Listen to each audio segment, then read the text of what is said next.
Hello, good morning students. How are you? Welcome to my YouTube channel Accounts Boss. Accounts Boss में आपका स्वागत है बच्चे।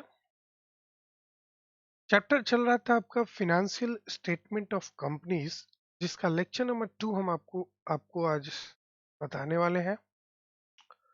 बच्चे, मैंने आपको इस चैप्टर का इम्पोर्टेंस बता दिया है कि ये चैप्टर काफ़ी इम्पोर्टेंट है। इनडायरेक्टली 4 मार्क्स और डायरेक्टली 4 मार्क्स, तो आप इस चैप्टर को कभी छोड़ेंगे नहीं, एकदम इसको पकड़े रहेंगे। ठीक है बच्चे, बड़ा इजी है, बहुत मेहनत करने की जरूरत नहीं है। जैसे पार्टनरशिप का जो इतने लंबे लंबे चैप्टर आपने पढ़ा है, बड़ा थक गया होगा। फिर इशू ऑफ शेयर्स का लंबे लंबे क्वेश्चन आपने बनाया होगा, थक गया होगा। और उतने क्वेश्चन बनाने के बाद उतने कम मार्क्स आ रहा था। बच्चे के साथ तो ना इंसाफी है बच्चे। लेकिन मैं एक बता दूं, इसको आप थोड़ा याद करने वाला चैप्टर है। थोड़ा सा आप दिमाग पे जोड़ हल्का सा डालेंगे, थोड़ा रिवीजन आपका होगा, तो आप आसानी से 8 मार्क्स यहाँ पे ला सकते हैं। 4 मार्क्स तो गारंटेड है बच्चे, मैं 8 मार्क्स इनडायरेक्ट की बात कर रहा था, एकदम गारंटेड है। ठीक है बच्चे, तो पिछले लेक्चर में मैं आपको बता दूं, लेक्चर नंबर 1 में मैंने क्या बताया था। तो लेक्चर नंबर 1 में मैंने आपको फॉर्मेट डिस्कस किया था। आज फॉर्मेट का 1 बाय 1 डिटेल चर्चा करने जा रहा हूँ। तो सबसे पहले आइए, कंटेंट्स ऑफ बैलेंस शीट में हमने क्या पढ़ रखा था और क्या होता है। कंटेंट्स ऑफ बैलेंस शीट की डिस्कशन हम लोग आज करने वाले हैं। बैलेंस शीट के अंदर तो जनरली दो बातें आती है बच्चे, मेन हेड की बात करें तो सबसे पहले आता है equities and liabilities. Equity and liabilities.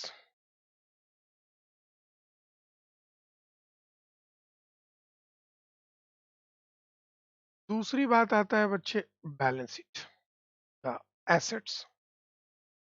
दूसरी बात, बैलेंस शीट का क्या पार्ट होता है, एसेट्स। तो आज हम आपके साथ ये वाली पार्ट का फर्स्ट पार्ट डिस्कस करने वाला हूँ, मतलब आज का आपका एक्सप्लेनेशन होगा इक्विटी एंड लायबिलिटीज हेड होगा,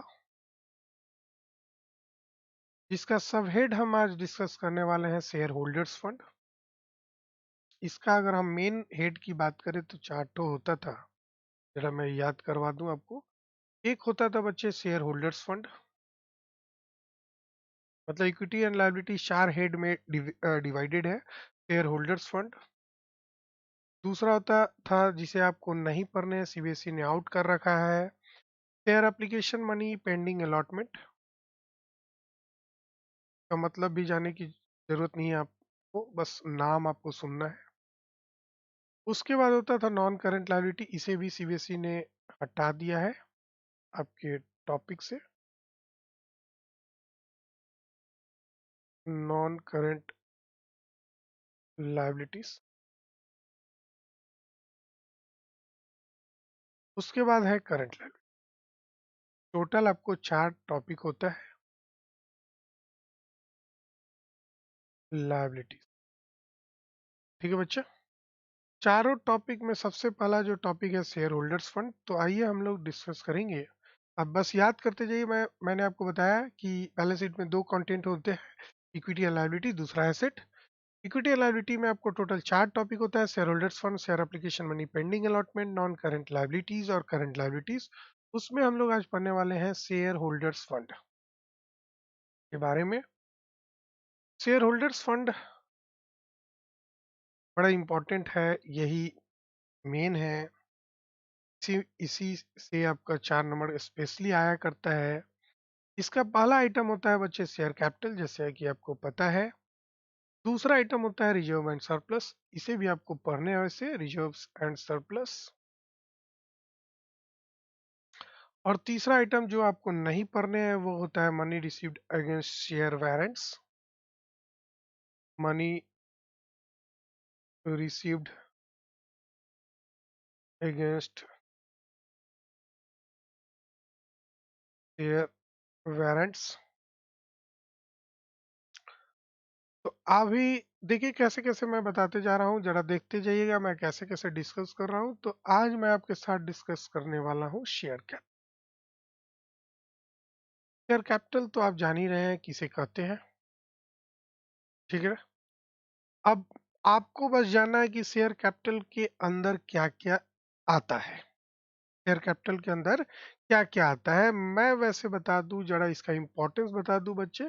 अभी तक एग्जाम में शेयर कैपिटल से सिर्फ 4 मार्क्स का क्वेश्चन आया करता रहा है।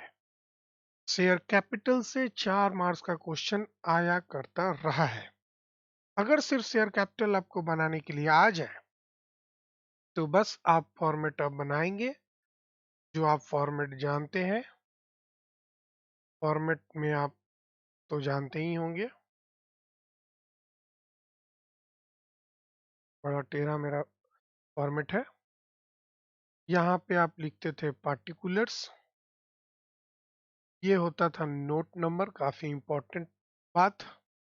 और ये करंट ईयर की फिगर होती थी और ये प्रीवियस ईयर का फिगर होता था। यहाँ 2 साल का फिगर लिखा जाता है। तो यहाँ पे आपने हेडिंग दिया equities and liabilities. Equity and capital letter में है तो कैपिटल लेटर में ही लिखेंगे। लाइबिलिटीज, इसके अंदर नंबर 1 आता था शेयर होल्डर्स फंड। 4 मार्क्स का आप कैसे एग्जाम में बनाएंगे, मैं वो सिखाने की कोशिश करने जा रहा हूँ। इससे रिलेटेड बहुत सारे क्वेश्चन, 7-8 क्वेश्चन हम सॉल्व करेंगे, आपको घबराने की जरूरत नहीं है। और ये इसलिए मैं सॉल्व करूंगा ताकि आपका 4 में 4 एकदम प्योर हो जाए। और शेयर होल्डर्स फंड के अंदर आता है बच्चे share capital. Share holders fund के अंदर क्या आता है? Share capital. ठीक है बच्चे, यही आपको बैलेंस जो भरने हैं वही 4 मार्क्स का होता है। इसके लिए हम यहाँ पे नोट नंबर दे देते हैं। नोट नंबर का मतलब क्या होता है ना, किसी चीज का एक्सप्लेनेशन देना है, डिटेल जानकारी देना है, तो बैलेंस शीट हौच पौच ना हो, इसके लिए कंपनीज एक्ट 2013 ने प्रोविजन एक लाया, क्यों ना बच्चे को नोट्स टू अकाउंट दे दो। अब नोट नंबर 1 देने का मतलब इस नोट का पूरा एक्सप्लेनेशन आपको बैलेंस शीट के नीचे नजर आएगा। पहले क्या होता था, शेड्यूल वगैरह दिया रहता था एक्सप्लेनेशन के लिए, उस शेड्यूल को हटा दिया कंपनी ने और उसके जगह पे नोट्स टू अकाउंट लेके आया। तो ये नोट नंबर 1 लिखने का मतलब यहाँ पे आप एक तरह से वर्किंग नोट समझिए या जो भी समझिए, ये वर्किंग नोट वैसे नहीं है, इसको बोलेंगे नोट्स टू अकाउंट। ठीक है, और नोट्स टू अकाउंट नंबर यहाँ पे 1 नंबर है। और इसकी अगर फॉर्मेट की बात करें तो बच्चे स्केल की यूज आप कर सकते हैं, चाहते हैं तो ये भी एकदम सुंदर सा फॉर्मेट है। फॉर्मेट पार्टिकुलर्स अमाउंट वाली ही फॉर्मेट है बच्चे।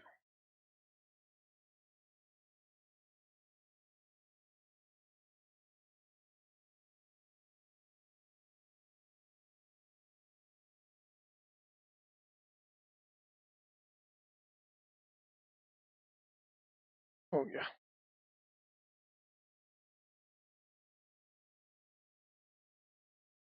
ये फॉर्मेट हो गया।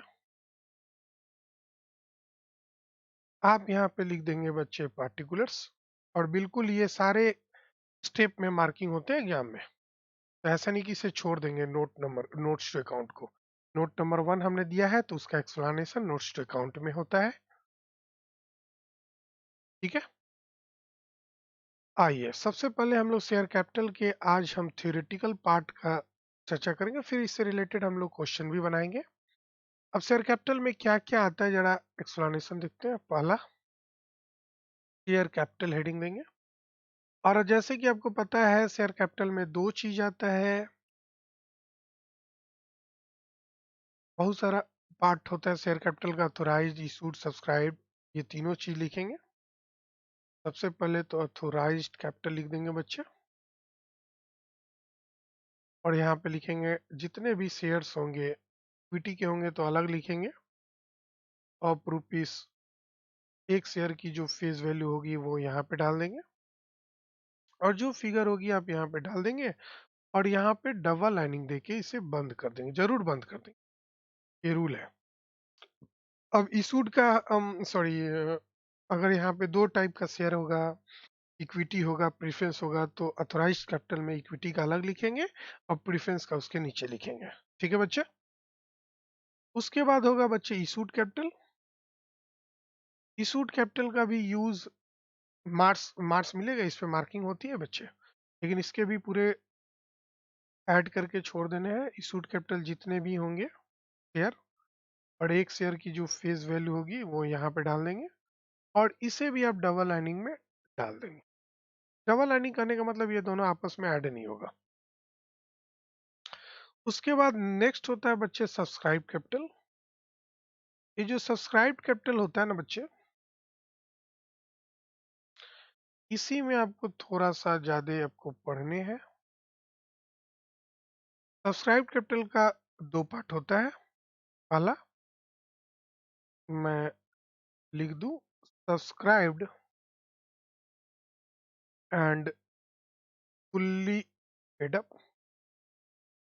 ये सारी चीजें मैं बताने वाला हूँ। सब्सक्राइब कैपिटल क्या होता है, subscribe and fully paid up क्या होता है, बिल्कुल घबराने की जरूरत नहीं है।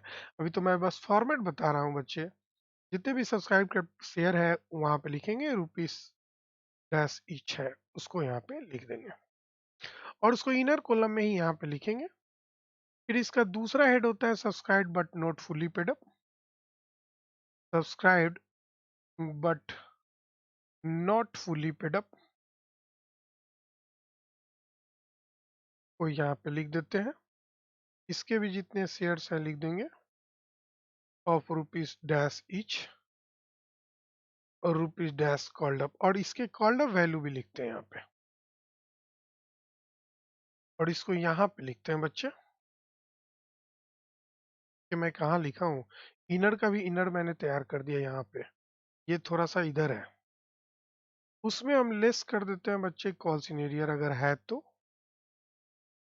क्वेश्चन में अगर कॉल सिनेरियर है तो हम उसे लेस कर देंगे, और इसी में से लेस करेंगे। लेस करने के बाद हम इसे बाहर की तरफ लिखेंगे, फिर ये जोड़ के यहाँ पे हम लिख देंगे। उसके बाद एक और आइटम इसमें लिखा जाता है जो सबसे लास्ट आइटम होता है और जो सबसे इंपॉर्टेंट होता है, जिसके लिए हमें नोट्स लिखवाने होंगे। शेयर फॉरफिटेड अकाउंट, मतलब जो रीइशू नहीं हुए हैं और जो शेयर फॉरफीचर अकाउंट में बैलेंस बचे हुए हैं, उसको यहाँ पे लिखते हैं और इसको बाहर कर देते हैं। बाहर करने के बाद तो आप समझ ही सकते हैं, आप यहाँ पे लिख देंगे और ये काम हो गया, और ये टोटल हो। आपको एग्जाम में यही जो बैलेंस है ना बच्चे, इसको उठा के आपको यहाँ वाली जो टिक मैंने लगाई है यहाँ पे लिख देनी होती है, और ये टोटल 4 नंबर आपको आसानी से आ जाता है। लेकिन बशर्ते कि ये फॉर्मेट याद रखें। शेयर कैपिटल में मैंने ऑथराइज्ड इशूड सब्सक्राइब में दो ठो, subscribe and fully paid up, subscribe but not fully paid up, और subscribe but not fully paid up में मैंने कॉन्सिनेरियर भी कटाया और उसमें शेयर फॉर फीचर अकाउंट जोड़ा, लेकिन शेयर फॉर फीचर अकाउंट दोनों में जोड़ा। देखिए यहाँ पे शेयर फॉर फीचर अकाउंट मैंने यहाँ पे क्रॉस लिखा है। तो वन बाई वन करके हम लोग पढ़ना शुरू करेंगे। What is share capital, issued capital क्या होता है, ऑथराइज्ड कैपिटल क्या होता है, सारी चीजें हम लोग पढ़ेंगे। ठीक है बच्चे।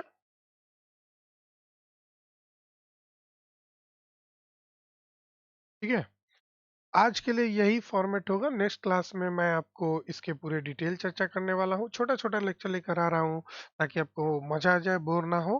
तो सबसे पहले इस फॉर्मेट को नोट करेंगे और फिर मेरे साथ जुड़े रहेंगे। मैं आपको एक एक एक्सप्लेनेशन देने जा रहा हूँ इसके डिटेल में, और पूरे बहुत सारे क्वेश्चंस भी बताने वाला हूँ। तब तक के लिए मैं बाय। ठीक है, चलिए बाय बाय बच्चे।